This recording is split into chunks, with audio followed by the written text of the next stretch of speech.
नमस्कार दोस्तों, स्वागत है आप सबका आपके अपने चैनल कॉन्सेप्ट ऑफ ट्रेडिंग में।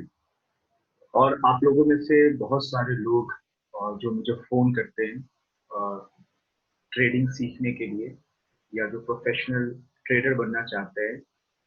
तो मैं उनको बताता हूँ कि प्रोफेशनल ट्रेडर क्या होता है, वो कैसे ट्रेड करता है, और रिटेल ट्रेडर क्या होता है, वो कैसे ट्रेड करता है। दोनों में बहुत का फर्क होता है। एक प्रोफेशनल ट्रेडर में और एक रिटेल ट्रेडर में बहुत का फर्क होता है। आज के वीडियो में मैं यही बताने की कोशिश करूंगा कि एक प्रोफेशनल ट्रेडर जब ट्रेड करता है तो वो कैसे करता है, और एक रिटेल ट्रेडर जब ट्रेड करता है तो कैसे करता है, और कैसे आप एक रिटेल ट्रेडर से प्रोफेशनल ट्रेडर बन सकते हैं। ठीक है, तो चलिए आज का वीडियो शुरू करते हैं। दोस्तों, इस बातचीत की शुरुआत कुछ इस तरह से करनी पड़ेगी मुझे कि एक रिटेल ट्रेडर जो है वो हमेशा एक प्रोफेशनल ट्रेडर बनना चाहता है। ठीक है, हर रिटेल ट्रेडर चाहता है कि वो प्रोफेशनल ट्रेडर की तरह ट्रेड करे। लेकिन आपको ये बात हमेशा अपने ध्यान में रखनी है कि एक प्रोफेशनल ट्रेडर जो कि किसी हेज फंड के लिए ट्रेड करता है या किसी फाइनेंशियल इंस्टीट्यूट के लिए ट्रेड करता है, वो अपने पैसे से ट्रेड नहीं करता है। आपको इस बात की समझ होनी चाहिए कि जब एक रिटेल ट्रेडर ट्रेड करता है, जैसे हम और आप ट्रेड करते हैं, तो वो हमारा खुद का पैसा होता है। ये हमारे या तो खुद के प्रॉफिट का पैसा होता है, या हमारी हम जो जो भी हम जॉब करते हैं, हमारा कमाया हुआ पैसा होता है, या हमारे फैमिली वालों का पैसा होता है। तो हम जब ट्रेड करते हैं तो हम अपने पैसों से ट्रेड करते हैं, और प्रोफेशनल ट्रेडर कभी भी अपने पैसों से ट्रेड नहीं करते हैं। वो या तो किसी इंस्टीट्यूट के लिए ट्रेड कर रहे होते हैं, एफआईज के लिए, किसी फॉरेन इंस्टीट्यूट के लिए कर रहे होते हैं, किसी डोमेस्टिक इंस्टीट्यूट के लिए कर रहे होते हैं, किसी बैंक के लिए कर रहे होते हैं। ठीक है, तो जब वो किसी और के पैसे से ट्रेड कर रहे हैं तो उनका माइंडसेट अलग होता है, और आप भी अगर किसी और के पैसे से ट्रेड करेंगे तो आपका माइंडसेट अलग होगा। राइट, तो इस बात की समझ आपके अंदर होनी चाहिए कि सबसे बड़ा जो जो डिफरेंस है दोनों में, वो ये है कि रिटेल ट्रेडर अपने पैसे से ट्रेड करता है, प्रोफेशनल ट्रेडर दूसरे के पैसे से ट्रेड करता है। वो किसी बैंक के पैसे से या हेज फंड के पैसे से ट्रेड करता है। इसी चीज को मैंने यहाँ पे लिख दिया है अंग्रेजी में, ताकि जो हमारी इंग्लिश ऑडियंस है वो पढ़ के समझ सके, अगर उनको हिंदी समझने में दिक्कत होती है तो। स्पेलिंग पे ध्यान नहीं दीजिएगा, क्योंकि ये जो भी मैं वीडियो बनाता हूँ वो थोड़ा जल्दी में बनाता हूँ, इतना टाइम नहीं होता है कि बिल्कुल परफेक्ट वीडियो बनाने की कोशिश की जाए। इसलिए आप देखते होंगे कि क्वालिटी इतनी अच्छी नहीं होती वीडियो की, लेकिन तो क्या आप काम से आ सकते हैं, जिनको सीखना है वो सीख सकते हैं इस वीडियो को देख के। तो इस चीज को मैंने यहाँ पे लिख दिया है। अब जो है, मैं आपको एक स्टोरी सुनाता हूँ। जब भी अगर आपको मौका मिले तो किसी ट्रेडिंग डेस्क पे जाइए। ट्रेडिंग डेस्क उसे कहते हैं जहाँ पे बहुत सारे लोग एक साथ बैठ के ट्रेड कर रहे होते हैं। तो जब आप किसी ट्रेडिंग डेस्क पे जाएंगे तो वहां पे उन लोग के पास में एक लिमिट होती है। तो एक लिमिट दी जाती है कि इससे ज्यादा पैसा जो है आप यूज नहीं कर सकते हैं। ठीक है, और हर ट्रेडिंग डेस्क की लिमिट अलग अलग होती है। ये डिपेंड करता है कि वो कितना बड़ा ट्रेडिंग डेस्क है। जैसे एग्जांपल लीजिए, अगर आप गोल्डमैन सैक्स की बात करें, ठीक है, लीमैन ब्रदर्स की बात करें, तो उनका ट्रेडिंग डेस्क दुनिया का सबसे बड़ा ट्रेडिंग डेस्क है। तो वो मिलियंस में ट्रेड करते हैं। तो उनका जो है लिमिट जो है एक दिन में लॉस का, एक ट्रेडर का, वो बहुत बड़ा होता है। राइट, लेकिन जब आप छोटे, अगर किसी कभी मौका मिला और छोटे ट्रेडिंग डेस्क पे भी जाएंगे तो आप देखेंगे कि, मैं रुपए में बात कर लूँ, 100 रुपए की बात करता हूँ, कि अगर एक ट्रेडर को 100 रुपए असाइन किया गया है कि आप 100 रुपए से आज ट्रेड करेंगे, तो उसकी एक लिमिट है कि आप ज्यादा से ज्यादा 3 रुपए आज लॉस कर सकते हैं, ज्यादा से ज्यादा 5 रुपए आज लॉस कर सकते हैं। अगर इससे ज्यादा आपने लॉस किया तो आपको उस दिन के लिए ट्रेडिंग बंद करनी होगी। ठीक है, आपको पता है दोस्तों कि जो ट्रेडर्स होते हैं वो पैशनेट ट्रेडर्स होते हैं। ट्रेडिंग एक ऐसा काम है जिसमें कोई जबरदस्ती आकर ट्रेड नहीं कर सकता है। अगर वो ट्रेडिंग उसका पैशन नहीं है तो कोई एक दिन भी यहाँ टिक नहीं सकता है, अगर कोई अनपैशनेट बंदा आ जाए ट्रेडिंग करने के लिए। तो जैसे एग्जाम्पल लीजिए, आप किसी ऑफिस में काम करते हैं, चाहे आप वो कोई भी काम करते हैं, तो ये जरूरी नहीं है कि आप रोज ऑफिस में जाके पैशनेटली काम करें। ठीक है, आप किसी दिन आराम आराम से भी काम करेंगे फिर भी कोई दिक्कत नहीं है। अगर आपको अपना काम नहीं भी पसंद है फिर भी आप ठीक ठाक काम कर लेंगे। लेकिन ट्रेडिंग एक ऐसा काम है कि बहुत ज्यादा पैशन चाहिए इसको करने के लिए, बहुत ज्यादा एनर्जी चाहिए, तभी आप एक सक्सेसफुल ट्रेडर बन सकते हैं। तो अगर आप एक प्रोफेशनल ट्रेडिंग डेस्क ज्वाइन करते हैं और आपको लिमिट दी गई कि 3 रुपए से ज्यादा आप एक दिन में लॉस नहीं कर सकते हैं और 100 रुपए आपको दिया जाता है डेली ट्रेड करने के लिए, तो अगर आप एक दिन 3 रुपए लॉस कर देते हैं, 9:15 पे मार्केट खुलती है और आप मान लीजिए कि 10 बजे तक आपका 3 रुपए का जो लिमिट है वो खत्म हो जाता है या 5 मिनट का जो लिमिट है वो एक्सीड कर जाता है, तो आपका जो मैनेजर है, जो आपका सुपरवाइजर है, वो आपको अपने आपकी जगह से उठा देगा और बोलेगा कि भैया अब आप जो क्या करो, दिन भर कॉफी पीते रहो वेंडिंग मशीन से लेके और दूसरे को भी कॉफी पिलाते रहो, क्योंकि आपने अपनी लिमिट एक्सीड कर दी। तो अब चूंकि आप घर भी नहीं जा सकते, ऑफिस है, तो आप चुपचाप बैठे रहेंगे अपनी डेस्क पे और इधर उधर घूमते रहेंगे और लोगों को समझ में आ जाए कि आपका स्टॉप लॉस जो है वो ऑलरेडी हिट हो चुका है और आपने जो है आज की लिमिट जो है वो एक्सीड कर दी है, इसलिए जो है आप आज ट्रेड नहीं कर रहे हैं। लेकिन ऐसा अगर आपके साथ डेली हो तो आप भी खुद फ्रस्ट्रेट होंगे और आपको भी शर्म आएगी, राइट? इसलिए प्रोफेशनल ट्रेडर जो होते हैं वो ज्यादा सक्सेसफुल होते हैं, जबकि रिटेल ट्रेडर क्या होता है, वो अपने घर पर बैठ कर ट्रेड करता है, उसको रोकने टोकने वाला कोई नहीं होता है। वो अगर 100 रुपए से ट्रेड कर रहा है, अगर वो 20 रुपए भी अगर एक दिन में लॉस में चला जाता है, तब भी वो रुकता नहीं, वो ट्रेड करते जाता है और ज्यादा लॉस लेते जाता है। वो मार्केट से बदला लेने की कोशिश करता है और उसका लॉस बढ़ता जाता है, राइट? तो सबसे बड़ा फर्क तो यही है कि प्रोफेशनल ट्रेडर जो है अपने पैसों से ट्रेड नहीं करते हैं, रिटेल ट्रेडर अपने पैसों से ट्रेड करते हैं। प्रोफेशनल ट्रेडर के पास वो सुपरवाइजर होते हैं जो उनको उनकी लिमिट जो है फिक्स करते हैं। रिटेल ट्रेडर का कोई सुपरवाइजर नहीं होता है, वो खुद जो है अपने पैसों से ट्रेड करता है और उसको कोई बताने वाला नहीं होता या कोई रोकने वाला नहीं होता है ये कहने के लिए कि भैया आज की लिमिट आपकी ओवर हो गई, ठीक है दोस्तों। दूसरे टॉपिक पे आते हैं। दूसरा टॉपिक ये है कि अब प्रोफेशनल ट्रेडर भी दो तरह के होते हैं। अगर एक ट्रेडर है तो वो या तो किसी इन्वेस्टमेंट बैंक में जॉब करता है, नौकरी करता है, या किसी हेज फंड में काम करता है। तो ये दोनों जो है अलग अलग तरह के लोग होते हैं। इन्वेस्टमेंट बैंक में जो काम करते हैं वो अलग तरीके से ट्रेड करता है, जो हेज फंड में काम करते हैं वो अलग तरीके से ट्रेड करता है। तो जो इन्वेस्टमेंट बैंक में जो लोग काम करते हैं उनका जो है ज्यादातर टाइम क्या होता है, वो दूसरे के का ऑर्डर लेने में लगता है, ठीक है। यहाँ पे मैं एक चीज बता दूं आप लोग को कि मेरे बहुत सारे जो मेंटीज हैं या जो लोग मुझे कॉल करते हैं ट्रेनिंग के लिए, उनको लगता है कि जो ट्रेडिंग है वो बहुत एक्साइटिंग काम है और उन्होंने कुछ दो चार हॉलीवुड की फिल्में देखी होती हैं या जो है बॉलीवुड में भी कुछ ट्रेडिंग की फिल्में बनी है, तो उनको उन लोगों ने देखा होता है और उन लोगों को लगता है कि एक ट्रेडर जो होता है वो बहुत बिजी रहता है, वो बहुत ज्यादा जो है स्क्रीन को देखते रहता है, बहुत सारा स्क्रीन, पूरी दीवार स्क्रीन से भरी होती है और बहुत सारे स्क्रीन को देख रहा होता है, ठीक है। एक दूसरे को लोग चिल्ला रहे होते हैं, जल्दी तुरंत बाई करते हैं, तुरंत सेल करते हैं, तुरंत अपने पोजीशन को स्क्वायर ऑफ करते हैं और बहुत ज्यादा पैसा कमाते हैं। ऐसा बिल्कुल भी नहीं है। जब आप रियल ट्रेडिंग डेस्क पे जाएंगे, इसलिए मैं कहता हूँ कि आप चीजों को रियल लाइफ में जाकर अनुभव कीजिए। जब आप ट्रेडिंग डेस्क पे जाएंगे तो आप देखेंगे कि वहां पे रूम में बिल्कुल शांति है, वहाँ कोई नहीं एक दूसरे से बात कर रहा होता है, सब चुपचाप चुपचाप प्राइस को देख रहे होते हैं और अपने लेवल पे आने का वेट कर रहे होते हैं और एक बार प्राइस उनके लेवल पे आता है वो अपना ट्रेड इनिशिएट करते हैं और उनको एग्जिट कर जाते हैं, राइट? तो जो प्रोफेशनल ट्रेडर होता है, चाहे वो इन्वेस्टमेंट बैंक में काम करते हो, चाहे वो किसी हेज फंड में काम करते हो, वो बहुत शांत किस्म के लोग होते हैं, बहुत बोरिंग काम होता है, कोई इसमें एक्साइटमेंट नहीं है ऐसा जैसा फिल्म में दिखाया जाता है, ठीक है। तो जो इन्वेस्टमेंट बैंक में जो लोग ट्रेडिंग करते हैं, असल में उनका काम जो है, उनका एक डेटा बताता है, आप गूगल कर सकते हैं इस डेटा के बारे में, कि जो उनका 90% जो टाइम होता है वो बीतता है दूसरों का ऑर्डर लेने में और ऑर्डर प्रोसेस करने में। इसका मतलब ये हुआ कि जो इन्वेस्टमेंट बैंकर्स होते हैं वो क्या करते हैं, वो अपने क्लाइंट्स को कॉल करते हैं, वो अपने क्लाइंट्स के कॉन्टैक्ट में रहते हैं, क्योंकि उनको जो है क्लाइंट असाइन कर दिए जाते हैं और उनके पास में टारगेट होता है कि आपको इतना पैसा लेकर आना है बाहर से। तो वो अपने क्लाइंट के कांटेक्ट में रहते हैं और उनको बोलते हैं भैया आप यहाँ इन्वेस्ट कर सकते हैं, वहाँ इन्वेस्ट कर सकते हैं।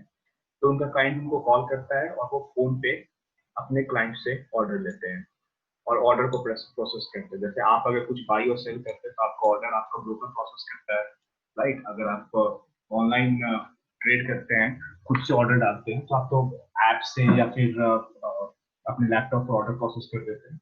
लेकिन जब बड़े अमाउंट में ट्रेड होता है तो फोन पर होता है, बड़ी क्वांटिटी में ट्रेड होता है, तो और जो बंदा दूसरी तरफ फोन पर बैठा रहता है वो बड़े बड़े ऑर्डर्स जो है वो डालता है। तो इन्वेस्टमेंट बैंक में भी यही होता है। इन्वेस्टमेंट बैंक में जो ट्रेडिंग करते हैं वो क्या करते हैं कि उनका जो है सबसे ज्यादा जो टाइम 90% ऑफ द टाइम होता है वो दूसरे के अपने क्लाइंट्स के ऑर्डर को प्रोसेस करने में बीतता है। और उसके बाद फिर यहाँ पे भी जो है बहुत ज्यादा जो है अ, ऐसी चीजें होती हैं जिनको जान के आपको यकीन नहीं होगा। जैसे एग्जांपल लीजिए, कोई बहुत बड़ा अगर ऑर्डर आता है, जैसे मैं अगर आपको एक शॉर्ट में एक बात बताऊं कि अगर एग्जांपल लीजिए किसी ने 50 लाख का ऑर्डर डाला या 10 लाख का भी ऑर्डर डाला, कोई भी आप एक हाइपोथेटिकल अमाउंट अज्यूम कर लीजिए जो कि बड़ा अमाउंट है। तो जो इन्वेस्टमेंट बैंक में जो बंदा होता है, जो जो ट्रेडर होता है, वो उसका पहला काम है कि अपने क्लाइंट से पैसे लेकर आना। तो अगर उसके किसी क्लाइंट ने अगर मान लीजिए 10 लाख का ऑर्डर दिया, तो उसका क्या हुआ, 50,000 रुपये उसका कमीशन मिलता है, 50,000 रुपये उसका ब्रोकरेज लगता है। तो जो इन्वेस्टमेंट बैंक का जो प्रॉफिट, जो मेन प्रॉफिट आता है वो ब्रोकरेज से ही आ जाता है, राइट। उसने जो है अगर 10 लाख का 50 लाख का ऑर्डर डाला, तो अगर 50,000 रुपये उसका अगर ब्रोकरेज रखता है तो सीधा इन्वेस्टमेंट बैंक के पास में आता है, वो प्लेन प्रॉफिट होता है इनका। तो जो इन्वेस्टमेंट बैंक में जो ट्रेड करते हैं उनको बहुत ज्यादा ट्रेड करने की जरूरत नहीं पड़ती है। इनफैक्ट वो क्या करते हैं, वो अपने क्लाइंट को के कांटेक्ट में रहते हैं और वहां से वो जो है प्रॉफिट जनरेट करने की कोशिश करते हैं, वहां से ज्यादा से ज्यादा ऑर्डर लाने की कोशिश करते हैं ताकि बैंक को सीधा प्रॉफिट हो, राइट।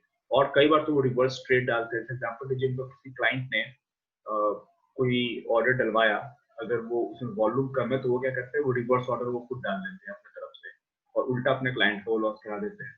तो ये सब चीजें मैं इस वीडियो में डिस्कस नहीं कर सकता हूँ, लेकिन ये सब चीजें भी होती हैं। तो आप जो ऑर्डर डाल रहे होते हैं उसके अपोजिट में वो लोग क्या करते हैं, खुद से आप ऑर्डर डाल के वो क्या करते हैं, रिवर्स डायरेक्शन को ऑर्डर ले लेते हैं और आपका जो है लॉस करवाते हैं, खुद का प्रॉफिट करवाते हैं। लेकिन जो इन्वेस्टमेंट बैंक में काम करते हैं उनको ज्यादातर जो समय बीतता है वो दूसरे को ऑर्डर प्रोसेस करने में बीतता है, जो कि आपको पता बहुत बड़ी काम है। दूसरे का ऑर्डर लेकर आप ट्रेड डालते रहिए। वही जो हेज फंड मैनेजर होता है उसकी लाइफ थोड़ी अलग होती है, क्योंकि वो एक हेज फंड जब बनता है तो पहले उसमें हेज फंड वाले खुद पैसा डालते हैं और ट्रेड करते हैं।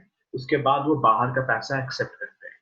तो जो बाहर का जब पैसा वो एक्सेप्ट करते हैं तो उसमें दो शर्तें होती हैं, ठीक है। उसको मैं यहाँ पे लिखने की कोशिश करता हूँ कि हेज फंड वाले क्या करते हैं, पहले अपना खुद के पैसे से ट्रेड करते हैं और फिर वो दूसरों से पैसे एक्सेप्ट करते हैं, बोलते हैं ठीक है आप मेरे हेज फंड में इन्वेस्ट कर सकते हैं। लेकिन वो हमेशा जो है, कोई भी हेज फंड वाला जो है या फिर इन्वेस्टमेंट बैंक वाले भी जो है, उनके पास में एक चीज कॉमन होती है। वो पहला जो है वो क्या करते हैं, वो सैलरी लेते हैं अपनी, उनको सैलरी मिलती है। और सैलरी कैसे मिलती है, अगर आप भी किसी म्यूचुअल फंड में इन्वेस्ट करते हैं, किसी हेज फंड में इन्वेस्ट करते हैं, तो सैलरी जो होती है वो होती है 2%। मैं लिख देता हूँ 2% ऑफ द कैपिटल, राइट। तो ये उनकी सैलरी होगी। और प्लस दूसरी चीज क्या होती है उनके पास में होती है 20% कमीशन ऑन प्रॉफिट, राइट। तो अब आप बताइए कि जब एक अब आप रिटेल ट्रेडर को देखिए ना, तो इन्वेस्टमेंट बैंक वाला काम करता है। अब आप रिटेल ट्रेडर से इनको कंपेयर कीजिए दोनों को। एक रिटेल ट्रेडर ना तो वो दूसरे को ऑर्डर प्रोसेस करता है, तो वो इन्वेस्टमेंट बैंकर की तरह तो काम कर ही नहीं सकता है। बचा हेज फंड वालों के जैसा काम करने के लिए, तो हेज फंड वाले जो है कभी भी जो है वो भी अपने पैसा से कम ट्रेड करते हैं, उनके पास तो दूसरों का पैसा भी है। और हेज फंड वाले क्या करते हैं कि अपना पैसा कभी भी निकालते नहीं है। वो अगर उनको प्रॉफिट हो रहा है तो ये नहीं कि प्रॉफिट अकाउंट से निकाल के और पार्टी करना स्टार्ट कर दे, ऐसा बिल्कुल भी नहीं होता है। हेज फंड वालों को सैलरी मिलती है। अगर आप कोई हेज फंड में ट्रेड करते हैं तो आपको एक सैलरी दी जाएगी कि ये आपकी सैलरी है। आप कितना भी अच्छा परफॉर्म करें वो आपको सैलरी मिलेगी और बाद में आपको कमीशन मिलेगा प्रॉफिट पे। आप जो ट्रेड कर रहे हो उससे जो प्रॉफिट जनरेट कर रहे हैं उसका 20% आपका कमीशन मिलता है, ठीक है। तो देखिए कि हेज फंड वाले कैसे अपने कैपिटल को प्रोटेक्ट करते हैं। लेकिन रिटेल ट्रेडर क्या करता है, रिटेल ट्रेडर के पास में कोई ऑप्शन नहीं होता है। वो अपने प्रॉफिट के पैसे से अपना घर चलाना स्टार्ट कर देते हैं, प्रॉफिट के पैसे निकाल के और शॉपिंग करना स्टार्ट कर देते हैं। लेकिन हेज फंड वाले क्या करते हैं, उनको जो प्रॉफिट होता है वो उसको री इन्वेस्ट करते हैं, फिर से वो किसी दूसरे स्टॉक में इन्वेस्ट करते हैं और अपने फंड को ग्रो करने की कोशिश करते हैं। और अपना खर्चा कैसे चलाते हैं, अपना खर्चा वो इसी से चलाते हैं। जो 2% जो कैपिटल का 2% जो वो लेते हैं, मेंटेनेंस फी जिसको बोलते हैं, आपको भी लगता होगा अगर आप किसी म्यूचुअल फंड में इन्वेस्ट करते हैं तो उससे अपनी वो सैलरी निकाल देते हैं और 20% कमीशन वो प्रॉफिट कर लेते हैं। अगर किसी साल अगर प्रॉफिट नहीं हुआ तो ये 20% कमीशन उनका गया, राइट। सिर्फ सैलरी पे उनको संतोष करना पड़ेगा। और अगर प्रॉफिट हुआ तो 20% जो है उनका कमीशन आ जाता है। लेकिन एक क्लॉज होता है उसमें और, कि आप इस चीज को समझिए कि दे नीड टू, यानी कि जो हेज फंड वाले हैं वो अपने क्लाइंट को ये बात बोलते हैं, रिटर्न में लिख के देते हैं कि they will invest at least 50% of their commission back in hedge fund। यानी कि अगर आप सोचिए, अगर वो पैसा बना रहे हैं और उस पैसा से वो फिर से वो जो है पार्टी करने स्टार्ट कर दे, तो कोई भी बाहर का जो इन्वेस्टर है वो उनकी बातों पर यकीन नहीं करेगा। वो बोलेगा भैया ये तो खुद अपने कंपनी में इन्वेस्ट नहीं कर रहा है। तो हेज फंड वाले क्या करते हैं, देखिए सिर्फ 2% वो सैलरी लेते हैं पूरे कैपिटल का, और 20% जो कमीशन में वो जो प्रॉफिट में जो कमीशन चार्ज करते हैं, अगर 100 रुपए का प्रॉफिट हो तो 20 रुपए उनका, 80 रुपए उनके क्लाइंट का, उस 20 रुपए में से 10 रुपए फिर से वो रीइन्वेस्ट कर देते हैं ताकि वो अपने फंड को ग्रो कर सके। तो एक जो हेज फंड मैनेजर होता है, जो हेज फंड वाले होते हैं, उनका जो होल एंड सोल जो मकसद होता है, जो पर्पस होता है, वो ये होता है कि वो अपने फंड को ग्रो कर सके। अगर उन्होंने जो है मैं रुपीज में बताता हूँ, छोटे टर्म में टेक्नोलॉजी में इजी हो, अगर 100 रुपए से उन्होंने अपना अपना कोई हेज फंड बनाया है, तो वो उसको 1000 लेकर जाए, 10 गुना बढ़ा कर ले, और उसके बाद जो है वो उस हेज फंड को किसी और से बेच दे, राइट। या फिर जब कंपनी बड़ी हो जाती है तो और भी बहुत सारे ऑप्शन जो है वो ओपन हो जाते हैं। तो ये उनका मकसद होता है। जबकि रिटेल ट्रेडर वाले क्या करते हैं, रिटेल ट्रेडर जो हम लोग होते हैं वो प्रॉफिट लेते हैं, वो उनका प्रॉफिट हो तो निकाल लेते हैं, ठीक है, अपनी सैलरी के लिए कहते हैं कि भैया ये तो मेरा प्रॉफिट है, अब मैं इसमें से खर्च करूंगा। और लॉस होता है तो अब क्या करेंगे रिटेल ट्रेडर, मैं यहाँ पे लिख देता हूँ क्योंकि बहुत इंपॉर्टेंट पॉइंट है। रिटेल ट्रेडर क्या करता है कि वो कीप विथड्रॉइंग, लिख देता हूँ, withdrawing money from trading account. ये आप भी करते होंगे, हम सब करते हैं। तो जो रिटेल ट्रेडर होते हैं वो क्या करते हैं कि हमेशा अपने ट्रेडिंग अकाउंट से पैसा निकाल लेते हैं, जैसे प्रॉफिट हो पैसा निकाल लेते हैं। यहाँ पे मैं फिर से लिखता हूँ, when they are in profit, profit में पैसा निकाल लेते हैं, एंड इंक्रीज देयर रिस्क, और अगर वो लॉस में होते हो तो increase risk then in loss. जब लॉस में होते हैं तो उनको भैया पैसा भी निकालना है, अपना जो घर का खर्चा चलाने के लिए पैसा भी निकालना है। तो वो क्या करते हैं कि वो जब वो लॉस करना स्टार्ट करते हैं तो अपना रिस्क को इंक्रीज कर देते हैं। उससे क्या होता है कि और बड़ा लॉस होने लगता है, राइट। जबकि हेज फंड मैनेजर्स क्या करते हैं कि वो जब प्रॉफिट होता है तो वो री इन्वेस्ट करते हैं, और लॉस होता है तो अपने रिस्क को बढ़ाते नहीं है। तो आपको फर्क दिख रहा है रिटेल ट्रेडर में और हेज फंड मैनेजर्स में, राइट। तो ये बेसिक फर्क है। तो एक सर्वे हुआ है, उस सर्वे में ये बताया गया है कि अगर आप अपने ट्रेडिंग अकाउंट से पैसा रेगुलरली निकालते हैं तो उसको एंड में जीरो होना है, सूनर और लेटर, आज हो चाहे बाद में हो, लेकिन उसको एंड में जीरो होना है।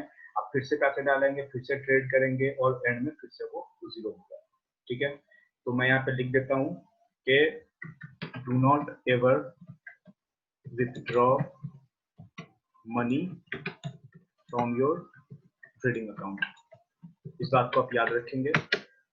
अब आपको एक चीज और मैं बताता हूँ यहाँ पे, इस चीज को याद रखेंगे कि आप पैसा विड्रॉ नहीं करेंगे, लेकिन इसका मतलब ये नहीं है कि अगर आप किसी इसमें ट्रेड करते हैं, जिस प्लेटफॉर्म पे ट्रेड करते हैं, जिस ब्रोकर के पास सारा पैसा रखते हैं, आप एक अलग बैंक अकाउंट बनाइए जिसमें आप ट्रेडिंग का पैसा रखते हैं। यानी कि अगर आप 1 लाख से ट्रेड करते हैं तो अपने ब्रोकर के पास 1 लाख रुपए ही रखिए। जिरोधा में ट्रेड करते हैं तो उसमें 1 लाख रुपए रखिए, एक अलग बैंक अकाउंट रखिए जिसमें आप प्रॉफिट का सारा पैसा वहां निकाल के रखते हैं, और जब भी आपकी पोजीशन साइज बढ़ानी है तब आप पैसा अपने अकाउंट में, ट्रेडिंग अकाउंट में ऐड करके फिर अपनी पोजीशन साइज बढ़ा लीजिए, राइट। तो ये तरीका है। और आप जो है ट्रेडिंग के पैसा से एंजॉय नहीं कर सकते। ट्रेडिंग के पैसा को आपका होल एंड सोल जो मकसद है, जो एम है, वो ये है कि अपने ट्रेडिंग अकाउंट को मुझे बड़ा करना है, ताकि जब रिटायरमेंट तक या 10 साल बाद या 20 साल बाद जो भी आपका एम है, जब मैं उतना टाइम बिता लूं तब मेरे पास में बहुत पैसा हो, राइट। वरना पैसा निकालते रहेंगे तो ये बात लिख लीजिए, ये दुनिया का सत्य है कि आपका अकाउंट जीरो होना है, आज हो या कल हो, लेकिन वो जीरो होगा,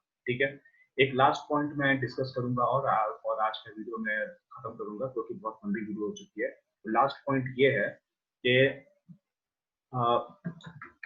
कंपाउंड इंटरेस्ट, इसको 8th वंडर ऑफ वर्ल्ड कहा जाता है। कंपाउंड इंटरेस्ट आप लोग को पता है, जो कंपाउंड इंटरेस्ट जनरली जो अगर किसी ने कर्ज ले लिया है बैंक से तो कंपाउंड इंटरेस्ट चार्ज करना स्टार्ट करते हैं अगर आपने ईएमआई पे नहीं किया तो कंपाउंड इंटरेस्ट को आइंस्टीन ने एट्थ वंडर ऑफ वर्ल्ड कहा है। ये दुनिया दुनिया का आठवां आश्चर्य है।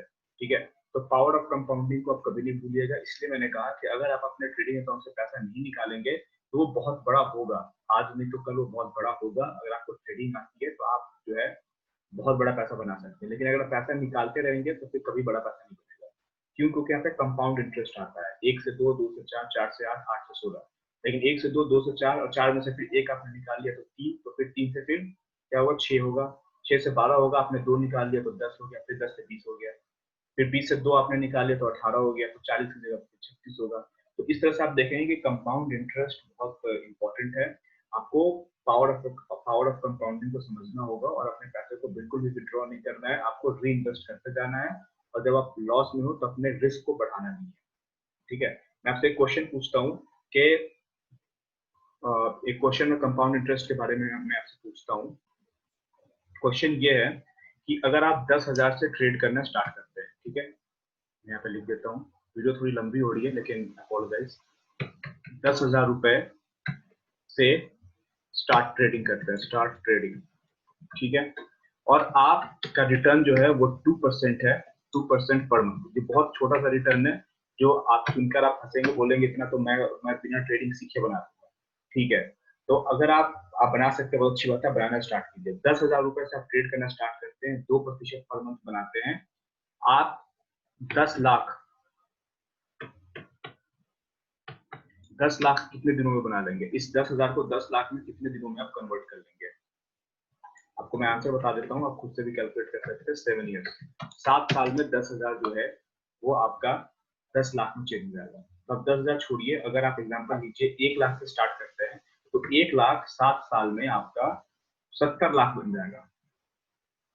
सॉरी, अगर आप 10,000 से स्टार्ट करते हैं तो ये 10 लाख बन जाता है 7 ईयर्स में। तो अगर आप स्टार्ट करते हैं, एग्जाम्पल 1 लाख से स्टार्ट करते हैं तो 1 लाख आपका 1 करोड़ बन जाएगा 7 साल में।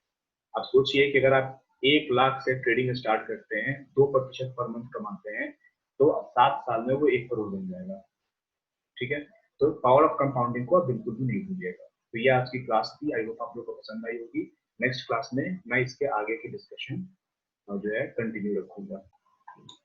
दोस्तों, मैं फुल टाइम ट्रेडर और प्राइस एक्शन और इन्वेस्टमेंट स्विंग ट्रेड, यानी कि इन शॉर्ट में पूरे स्टॉक मार्केट के बारे में मैं ट्रेनिंग देता हूँ। तो आप लोगों से किसी को भी अगर सीखना है, ट्रेडिंग सीखना है, इन्वेस्टमेंट सीखना है, स्विंग ट्रेड सीखना है, ऑप्शन चेन सीखना है, ऑप्शन ट्रेडिंग सीखना है, तो आप मुझे कांटेक्ट कर सकते हैं। फोन नंबर मेरा लिखा हुआ है, आप मुझे फोन करके बाकी की जानकारी हासिल कर सकते हैं। तो चलिए मिलते हैं अगले वीडियो में।